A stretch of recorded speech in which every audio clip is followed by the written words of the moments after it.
بسم اللہ الرحمن الرحیم۔ السلام علیکم۔ تاریخ کی پہلی فلسطینی ہائی جیکر خاتون جس نے 2 بار جہاز اغوا کیے اور جہاز اغوا کرنے کے لیے 6 بار پلاسٹک سرجری کروائی، اسرائیل اس کے نام سے آج بھی کانپ اٹھتا ہے۔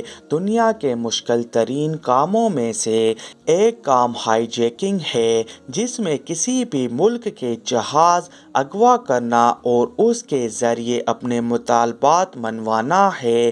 ہائی جیکنگ جیسا جرم میں پہلے تو کسی خاتون کا ملوث ہونا ہی حیرت کی بات ہے، لیکن کسی نوجوان لڑکی کا جہاز ہائی جیک کرنا، پھر پلاسٹک سرجری سے اپنی شکل تبدیل کروانا اور پھر سے ایک بار ہائی جیکنگ کرنا، یہ تو یقیناً کسی حیران کن کہانی ہے جو فلمی لگتی ہے، لیکن دنیا میں یہ واحد مثال فلسطینی خاتون لیلا خالد کی ہے، جس نے ایک نہیں 2 بار جہاز ہائی جیک کیے۔ لیلا خالد نے اپنے بچپن میں ہی فلسطین کی آزادی تحریک میں شمولیت اختیار کی اور دیکھتے ہی دیکھتے ایک متحرک خاتون بن کر ظاہر ہوئی۔ لیلا خالد اور ان کے ساتھیوں نے 1968 اور 1971 کے درمیان کے عرصے میں 4 جہاز اغوا کیے اور فلسطین لبریشن فرنٹ میں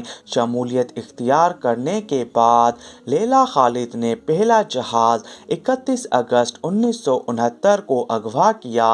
یہ بوئنگ 707 جہاز تھا۔ یہ جہاز اٹلی سے اسرائیل کے دارالحکومت تل ابیب جا رہا تھا۔ اطلاع یہ تھی کہ اسرائیل کے وزیر اعظم اسحاق رابن بھی اسی جہاز کے مسافروں میں شامل ہیں۔ جہاز ایشیا کے فضائی حدود میں داخل ہوتے ہی ایک نقاب پوش خاتون نے جہاز کا کنٹرول اپنے ہاتھوں میں لے لیا۔ اس نے پائلٹ کو حکم دیا کہ فلسطینی شہر حیفا کے اوپر سے پرواز کرتے ہوئے جہاز کا رخ دمشق کی طرف موڑ دو۔ دمشق جانے سے پہلے میں اپنے جائے پیدائش شہر حیفا کو دیکھنا چاہتی ہوں۔ خاتون اور اس کے ساتھی بموں سے مسلح تھے۔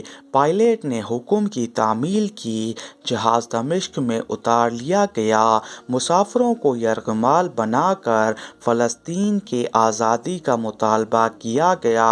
پوری دنیا کی توجہ فلسطینیوں پر صہیونی مظالم کی طرف مبذول ہوئی۔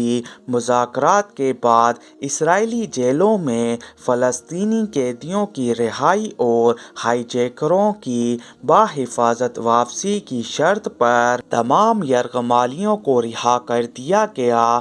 دنیا بھر کے ٹیلی ویژن چینلوں پر اور اخباروں میں اتنی لیلا خالد کے انٹرویو نشر اور شائع کیے کہ وہ عالم اسلام کی آنکھ کا تارا بن گئی۔ اس کی تصویروں کو اتنی شہرت ملی جو اس سے پہلے کسی خاتون کو نہیں ملی تھی۔ مقبولیت کا یہ حال تھا کہ یورپ میں رہنے والی لڑکیوں نے اس کے اسٹائل کو بالوں سے لے کر اسکار اور لیلا خالد جو انگوٹھی پہنتی تھی اپنایا۔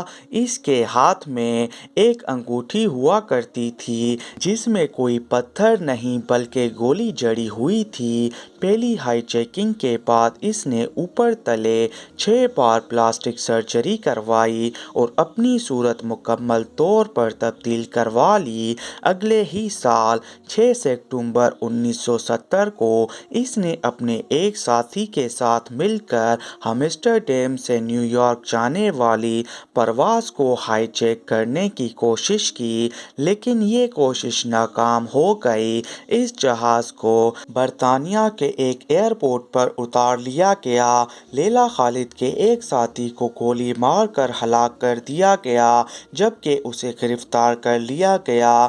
1 مہینہ بھی نہیں گزرا تھا کہ فلسطینی جانبازوں نے ایک اور طیارہ اغوا کیا، مسافروں کو یرغمال بنایا۔ مذاکرات کی میز پر لیلا خالد کی رہائی کا مطالبہ کیا۔ یوں لیلا خالد کو قید سے رہائی ملی۔ لیلا خالد نے اپنی سنئی عمری میں ایک کتاب مائی پیپل شیل لائف لکھی جو کہ 1973 کو شائع ہوئی۔